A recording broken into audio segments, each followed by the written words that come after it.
So theoretically, we're live, waiting to see it pop up on YouTube here. Still waiting. There we go. We're live. So no one's actually watching, but welcome to Bullets and Brass. This is Thursday Night Live with Remy. Today, the topic is starting to reload in 2020. If you are new to reloading in 2020, particularly, we're going to focus on 6.5 Grendel, but a lot of this is going to apply universally. Does not matter what caliber you're doing. There may be some key differences from pistol to rifle, that kind of thing. And by pistol, we mean pistol calibers, not it fits in a pistol, in the sense of like an AR pistol or something like that. Straight wall, short cased, that kind of thing. There are some larger rifle calibers that essentially reload the same way, but they tend to be treated more as rifle calibers. It comes down to what kind of dies are used, whether you loop cases, don't loop cases, that kind of thing. To be honest, if you're reloading pistol and it's not for competition and it's not for anything serious, premium hunting ammo, that kind of thing, I got to be honest, I barely clean the cases. I tend to, if they fell to the ground at a dirty range, I run them through the cleaner just long enough to, get them sort of clean. Welcome on. I see we have somebody watching now.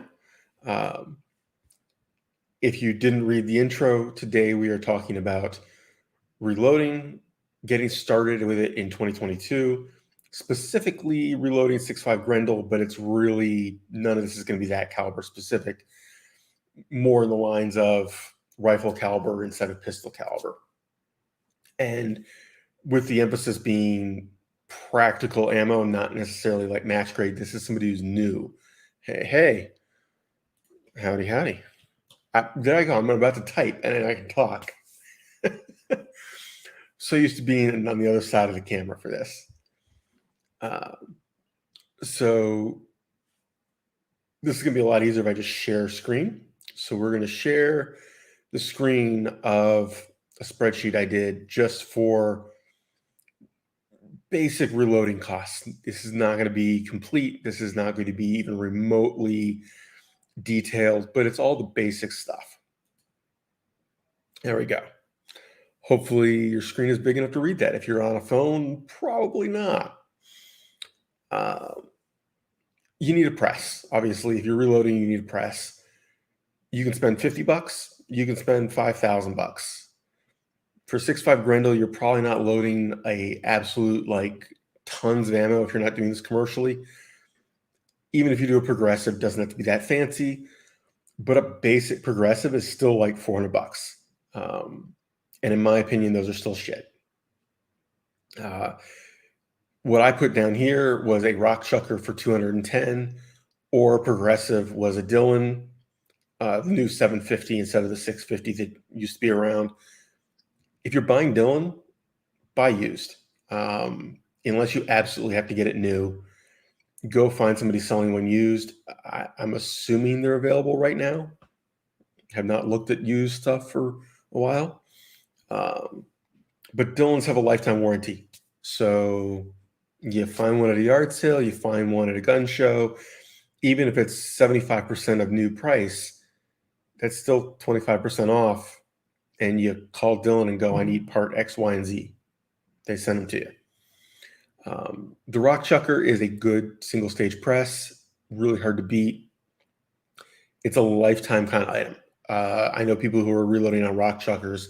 They'd were their grandfathers and then their dads and now theirs.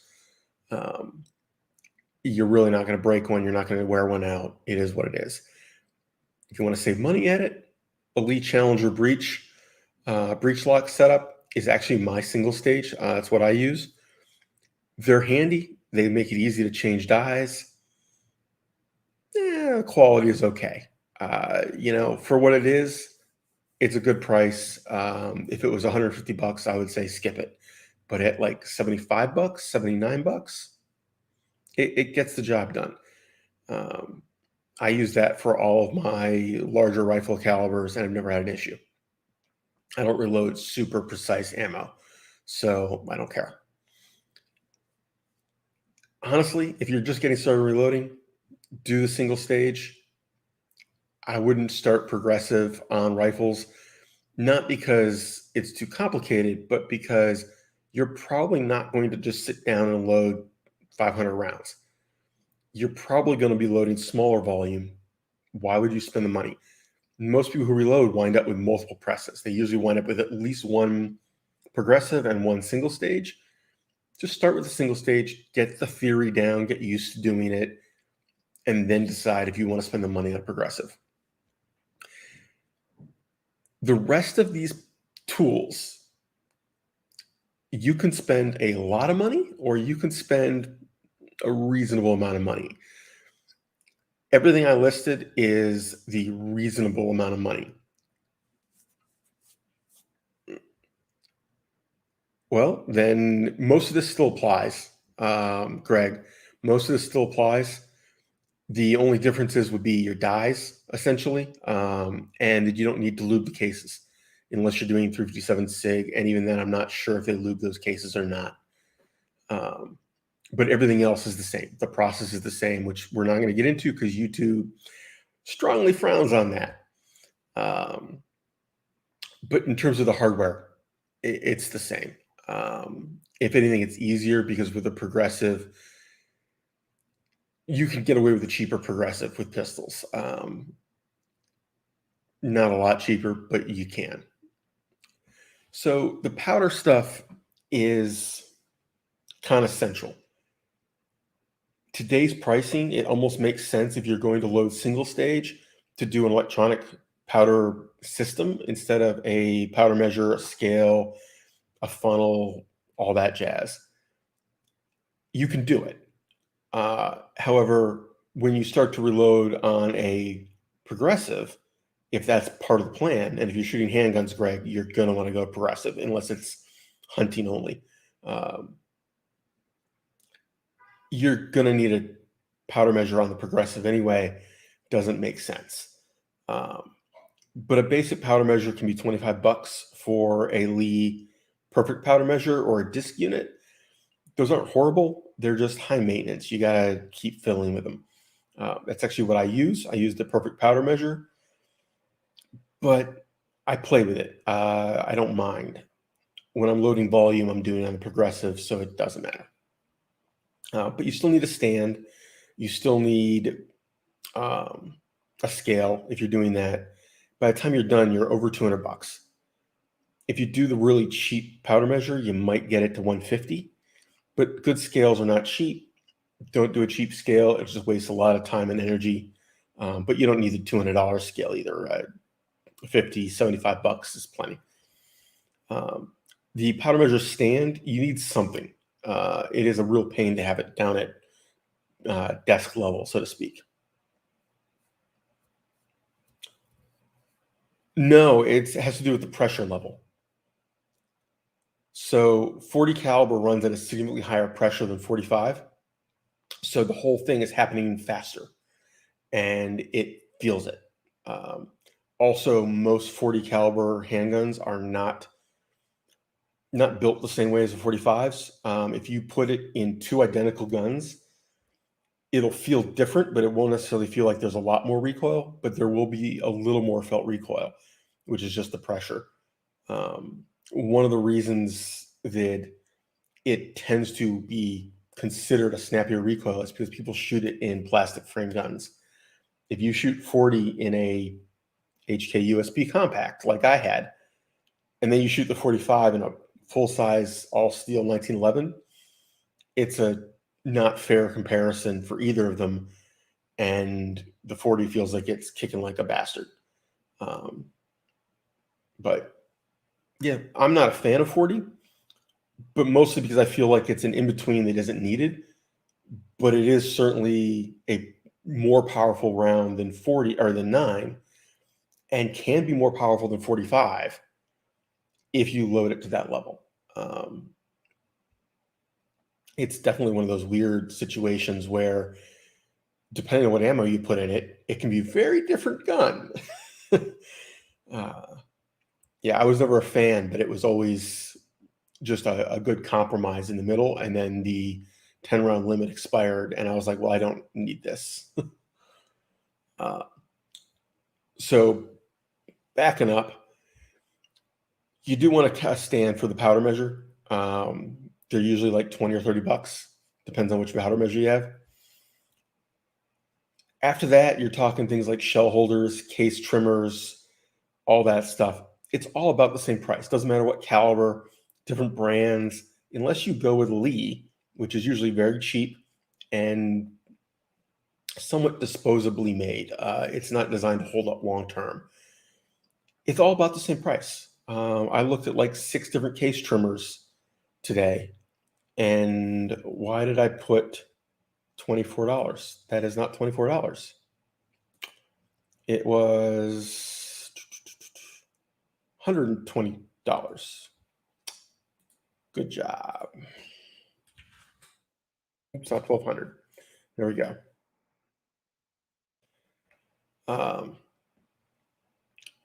So you do need powder measure. You do need a case trimmer for rifle. For pistol, questionable. Honestly, I have never bothered. If you're really into getting the absolute most life out of your cases and you're religious about picking them all up, and yeah, most people do. I mean, there's nothing special about it. I used to reload in a little basement workspace when I had an apartment in Pittsburgh. I literally had a portable stand and would be reloading next to my desk.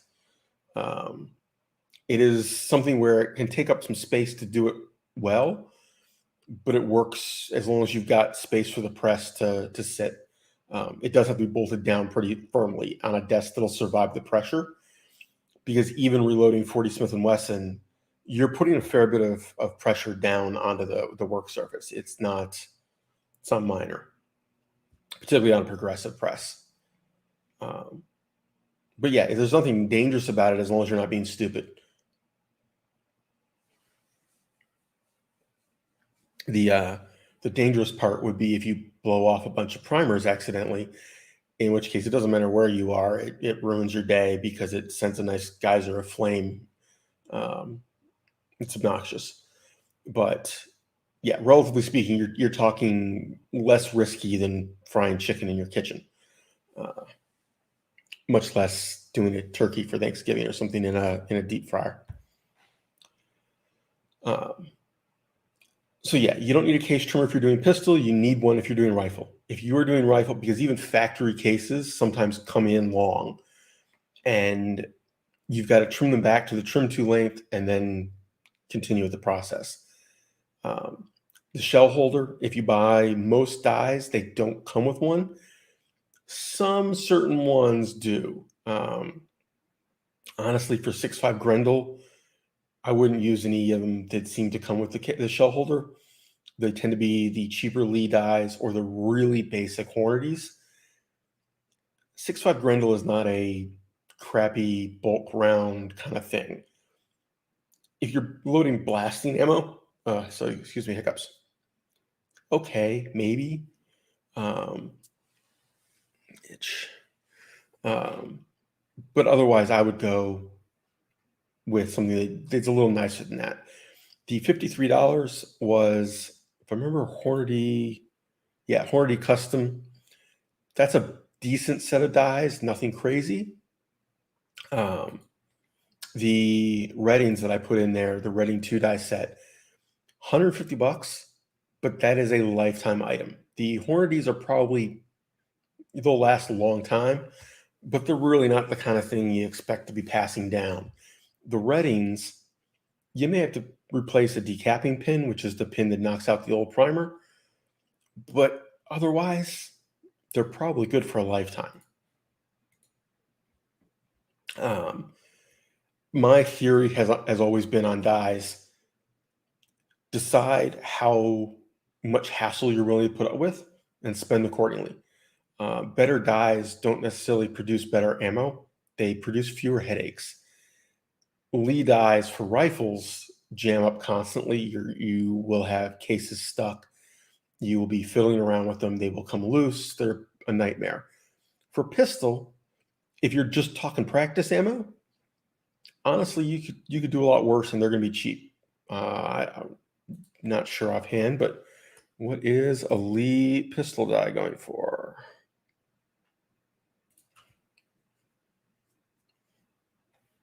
Let's see here. Availability, in stock, brand, Lee. Lee carbide, 4 dice. Yeah, $50, and that's going to come with the crimper. The 4 dice set comes with the fancy crimper, which on pistols I always suggest the factory crimp die from Lee is actually one of those items. You might have a $200 set of dies. If it's a pistol caliber, just go buy the Lee factory crimp die and call it good.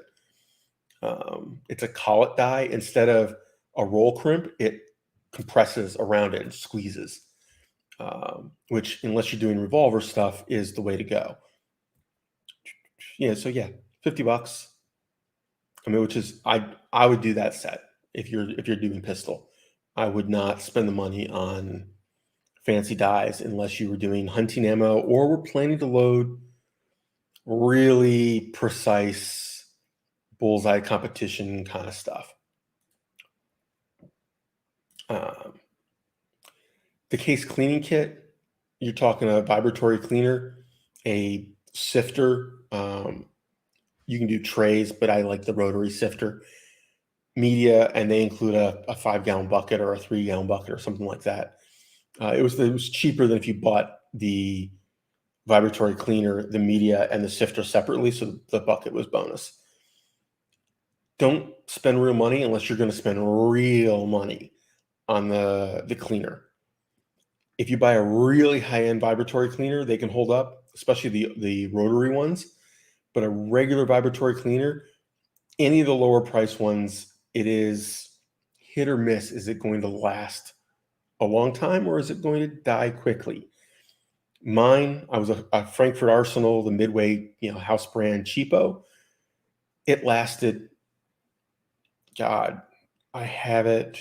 We're on like year 8, which is a miracle.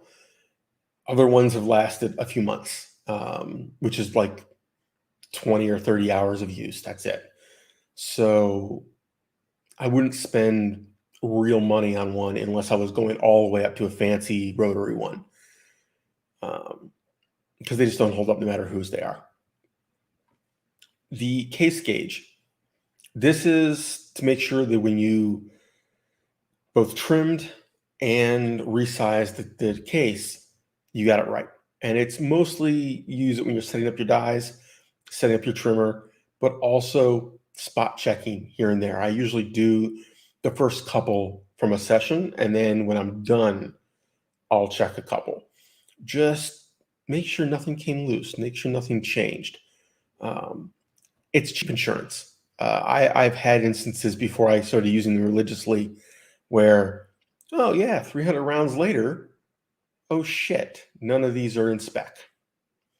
It happens. Caliper, you don't need fancy ones, $30. That was, again, the house brand from Midway. They work. I've been using them for a very long time. If you're reloading real match grade precision ammo, spend accordingly. In my experience, even the cheap ones work well enough for this. We are not doing things to like a 10,000th usually, or if we are, being plus or minus a 10,000th is not a big deal. You got to decide what it's worth to you. In my experience, didn't matter to me. The case loop, if you're doing rifles, there's a couple ways to go. I've used both. I like both, but they are very different. You can use a pad slash, it looks like a fingerprint pad with a liquid or gel lubricant, and you roll the cases on it, and then you do your resizing, and then you get them cleaned off. You can do a like imperial sizing wax. You just put a little on your fingers and run it around. Or you can do a spray. I put the sizing wax in the same category as the pad because either way, you have to clean it off afterward.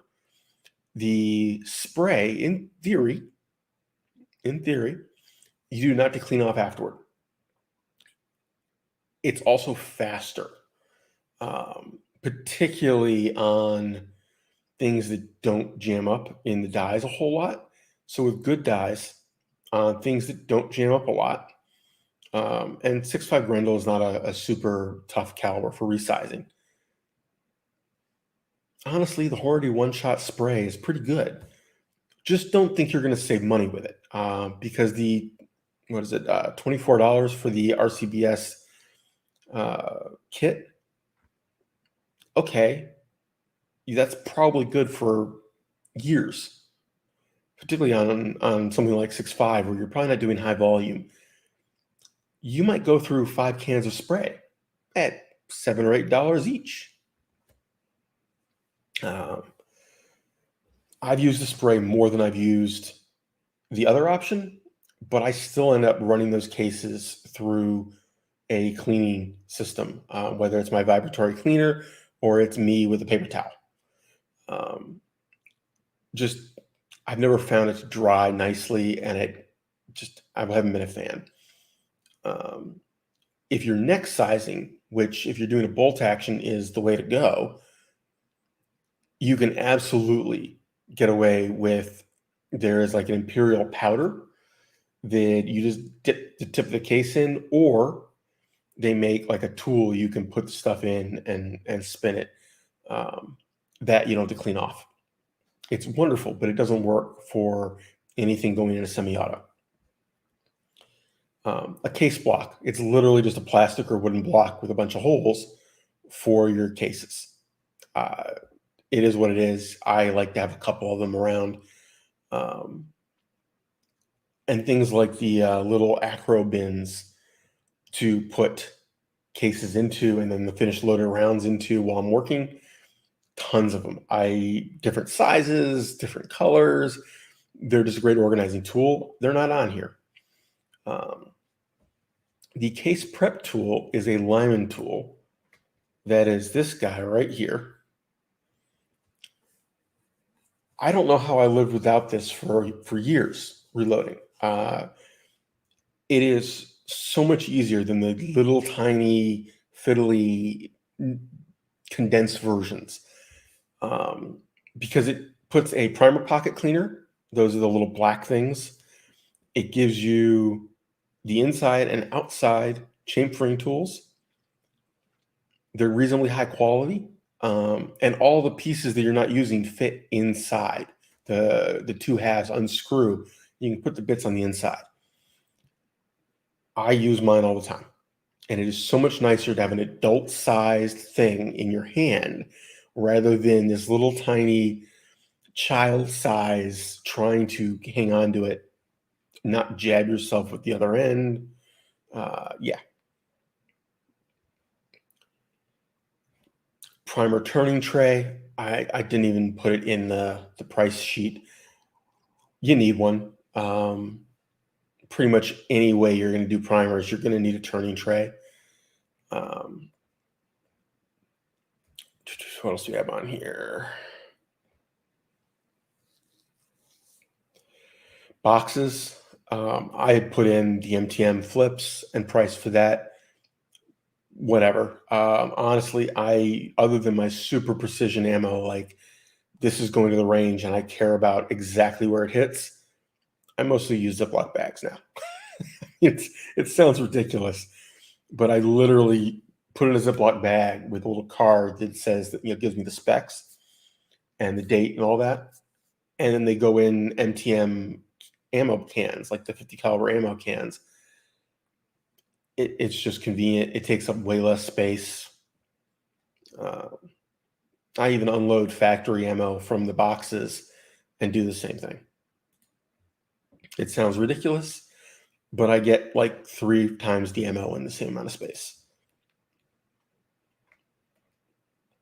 This is the case gauge. And again, you can get different brands. Some brands don't combine all the steps in one case. This one doesn't do all the things in one, but it does all the things I care about in one. And again, it depends on what you're doing, how you're loading. This is the kind of thing where go watch a video specific to the kind of loading you're going to do. Get a manual, read a bunch, figure out what extra tools you absolutely want. But you need a gauge of some sort, because things like headspace, things like the shoulder being in the right spot, just because it chambers in your rifle doesn't mean it's right. I had a bolt action rifle that factory ammo chambered fine. My reloads that were technically in spec chambered very tightly. You had to work to close that bolt. And I could never figure out why until I got a different case gauge, because the original case gauge I had was a maximum. I had to buy one that was a little tighter spec, because my problem was I didn't know if I adjusted any further down than that maximum, where was I? And what I ended up doing is just like a quarter turn further than that gauge said, and it worked for the rifle. But after like a couple months, I got a different gauge that was a little tighter spec. But yeah, it was a pain in my ass. But things you learn. What else we have? So specific to 6.5, I could not find cases other than Lapuas, and I only found them like 2 or 3 places. Stupid money. Bullets, no problem. 6.5 bullets are relatively easy to get. Selection's lousy. You might have to go 5 different places to find the one you want, but they're available. The selection I pulled off Midway was the Hornady VMAX for 95 grain, closest thing I could find to plinking bullets. The Lapua Sceners for precision shooting, $56 for 100. And then the Lehigh Defense Controlled Chaos for hunting or self-defense. The Lehigh Defense stuff, if you pick the right one for your application, it's just awesome. But they're a premium bullet. $73 for 100 is actually pretty reasonable for them. A lot of times it'll be like $50 for 50. But when I priced out ammo, and keep in mind, I could not find most of my powder choices. I found some lousy but doable powders. I could not find primers for sale. Not going to Gunbroker, but just mainstream. Could not find primers. Straight up not available. We were coming out to 90 cents a shot, assuming you could find primer and powders at what they seem to be going for right now. 90 cents a shot for hand loads using the cheapest bullet option. And that was assuming 20 cents per case, not $1 a case, because you're reusing them multiple times. If you get 5 shots out of a 6.5 Grendel case, I'm impressed, but you might. I never get that many out of anything out of a semi-auto. Hang on, I got some more.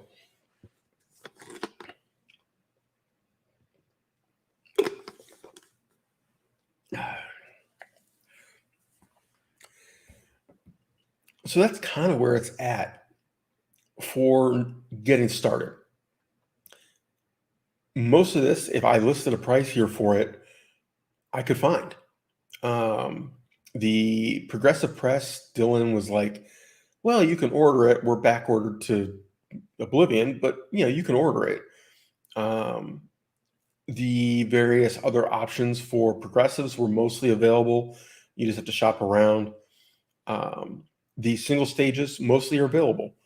Again, good reason to start on a single stage and move up. Everything else was available. Not easily. Midway had a bunch of it, which is why I used my Midway wish list. I made one for this project. But like they had a couple scales, not a bunch of great options. The Hornady one isn't bad, but usually there's like 20 options, not 3.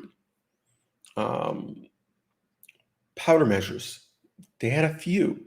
They seem to have just gotten a shipment of RCBS, so like half of them were RCBS. You could spend 130, 200, 250, 3 something, and they were all RCBS. But if we go to powder measures and we go in stock, there's a selection. Most of these are specific to certain units, though. For example, or get past, let's see, oh no, they changed it. This is not the same list I was looking at. This is updated since earlier today. But like the lock and load is really meant to go on their press. The RCBS quick change is designed to go on one of their presses. That kind of thing. I would not do the auto disc for 6.5. You could do it. You're probably going to be like a multiple press kind of thing. The Dulux Perfect Powder Measure is actually pretty decent. I am considering upgrading mine to one of those. I've had good luck with the Lee stuff. You just have to keep in mind that it is inexpensively made. It isn't poorly made. It's just inexpensively made. They chose less expensive materials, less expensive manufacturing techniques. It is not at the same level. RCBS, Reading in particular, tends to be a lot of solid metal pieces. RCBS is a little in between. Hornady tends to be modern manufacturing, and the quality is decent, but whether it holds up year after year after year after year is unknown yet, because it seems like they keep changing the models. Personally, if I was going to spend real money on a powder measure, I would either do like the Lyman Brassmith or one of the Reddings, but not starting out. Starting out, I think you need something that works, and that's it. Don't worry about it. I chose the one I did for the sheet just based on not having somebody start out with the Lee, where you kind of got to mess with it, and it just seemed like that was not the way to start, right? But not spending the money on the Redding. $230 for the Redding seems a little excessive for a beginner. And the Lyman is very specific to what you're doing and very small capacity. For 6.5 Grendel, if you're not loading just a few rounds, you're going to constantly be putting powder in there. In fact, what is the capacity on a little Brassmith? It's not a lot. Yeah, they don't even say. But again, it's designed to fit onto a press or a stand that is designed to match those threads, which are not uncommon. That's an easy thing to do. In fact, they've got their own stand right there, $28.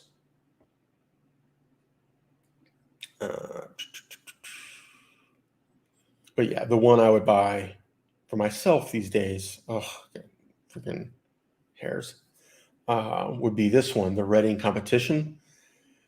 I don't load a lot of big rifle stuff, and I'm pretty sure this goes up high enough. Yeah, it'd be 2 swipes to do my 6.5 Creedmoor, but not the end of the world.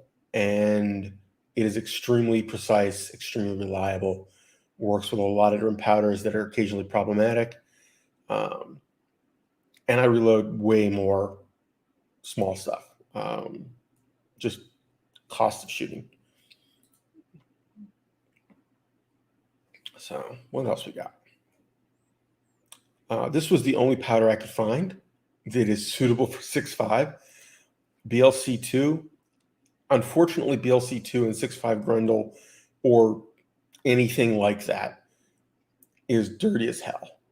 It does not like that diameter bullet in that size case. Basically, the pressure curve is not happy, and it is dirty.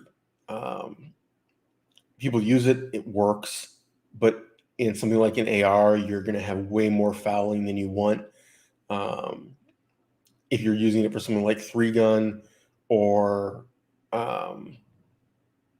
PRS competition or anything like that, where you've got a relatively high round count, you may actually have to clean your gun out before the match is over. And we're literally talking, I mean, just take a swipe with a paper towel and then put some lube in there, maybe a chamber brush, but it's dirty.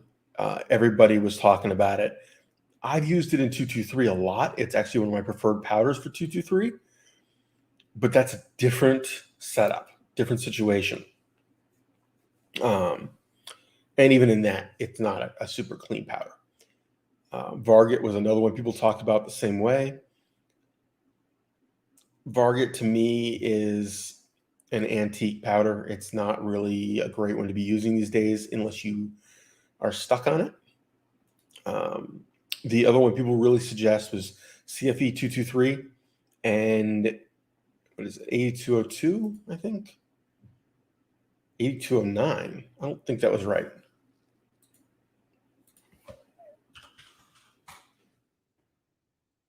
That was not right. 8202. We're gonna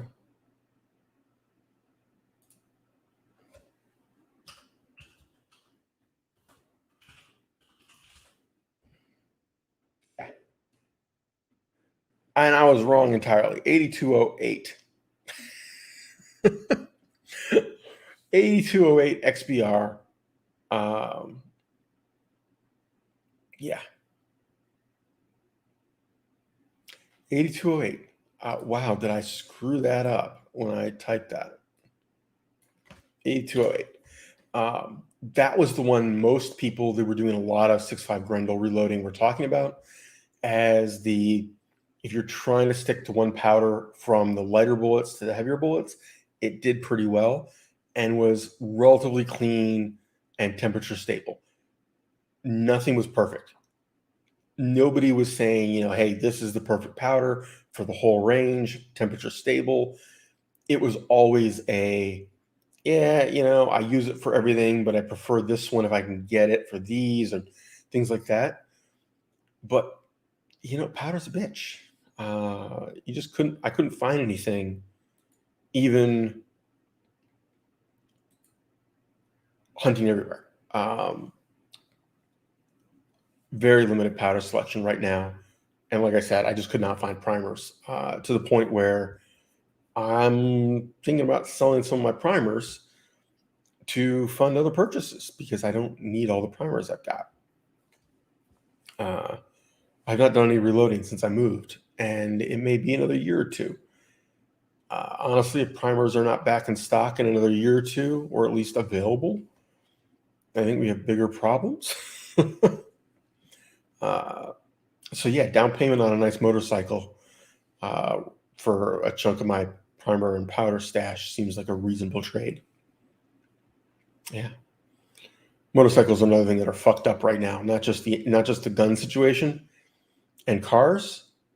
I was looking for motorcycle stuff this morning, and a used 2-year-old, almost 3-year-old bike was going for more than MSRP. Not by a little, by like $500 more than MSRP. Wow. MSRP recently went up. So like when it was that model year, that thing's MSRP was a couple $100 cheaper. Crazy. The local Harley dealer is selling their bikes, their used stuff, unless it's beat to hell, basically as MSRP. So it's not just our gun stuff that's all screwed up right now. And I haven't even seen like Yamaha says they have the new ones and they give a price for them and they give the specs. Good luck finding one at a dealer. I have not seen one yet. I went to try to find one to sit on, and it was like Yeah, nowhere within a couple hundred miles, and I'm not driving all the way across the state or into Louisiana to go sit on a bike. Maybe if I found one that I wanted to buy, but I'm a window shopper more than a buyer for that stuff. At least at the current pricing. So that is it. I got one viewer. I don't know if it's you, Mike, or Greg still on, but any questions, thoughts, concerns? Um, where are we at? Because we're at 40 minutes. So even if I want to do just an hour, we have 20 minutes to go. Or I can just call it right here. Either way.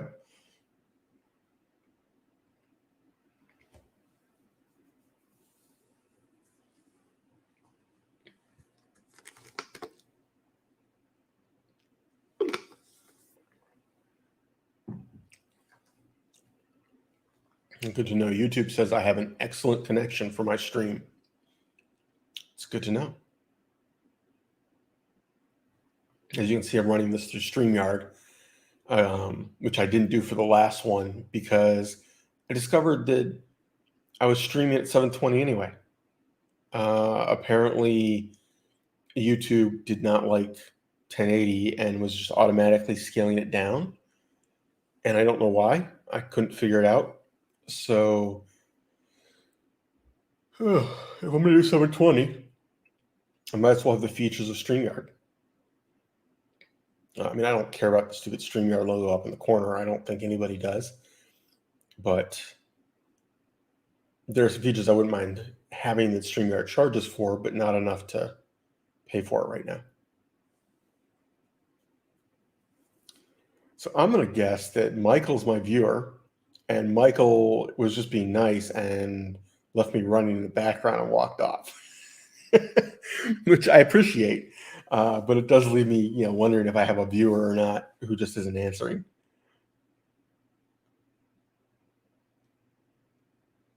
The setting on this may require you to be a viewer or a subscriber. I am not sure.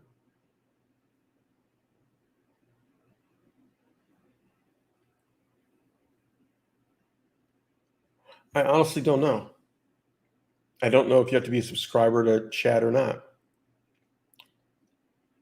Hey, we've got another viewer. Or we had another viewer. Okay. So I'm going to call it. We are 40 something minutes in and have covered the topic. Key differences, if you're reloading pistol, would simply be that you're going to use a different kind of dye, carbide versus non-carbide, and you don't need to lubricate the cases for the most part. For Greg, who I don't think is watching anymore, if you are reloading 40 Smith & Wesson, the main thing to watch out for is the cases are not banged up badly. For some reason, that is one that they do tend to get banged up. I think it's because a lot of times they put 40 in guns designed for 9, and the cutout for the chamber in the slide isn't extended. So the slightly longer case smacks and gets dinged up badly. You can deal with that unless it's really bad. You just bend it back out. You got to bend it out enough that when you're trying to run it through the press expander die can get in there. So it can't be horrible, but I mean, a lot of times people just take like a pencil or a little rod and get it a little more close to circular and then run them through the press. I put some really lousy cases through the press and it works. If they're dented in the side, not at the mouth, that's a different issue. On pistols, that's going to be a problem. Generally, I just throw them out, but if it's a sharp dent, definitely trash. If it's a shallow dent, maybe. Pistol cases I tend to treat very disposably, but these days they're tough to get. So you got to decide what it's worth to you. It's more work, and it may never come back to round enough to chamber reliably. Because what will happen is the case volume internally will be too small. Sorry, it will chamber. If it goes through the die, it'll chamber. But your internal volume on the case, because the case is still dented in, will be lower, and you'll have massive pressure. So even if you run it through the die, if it's still dented inward, you've got to get that, back out to where it's supposed to be. Oh, that's a lot of work for one pistol case. Trash to me. I just trash it. But I'm also looking at that from the perspective of somebody who has, thousands and thousands and thousands of cases for the calibers I shoot. One more or less is not a big deal. I still remember when I literally used to buy once fired 40 Smith & Wesson cases by the large box, and they were not even cleaned. They swept them off the floor at a police range, probably, put them in the box, sold it by weight. And I didn't even clean them. I ran them through the die, loaded them, done, and wouldn't pick them up. Done. Just new cases each time, because it was so cheap to do that the money to buy a vibratory cleaner at the time didn't make sense. My last one had died, and I was only loading 40 Smith & Wesson and 45, and it was cheaper to just buy cases and throw them out than to deal with the hassle. So anyway, take care, have fun, keep shooting, folks.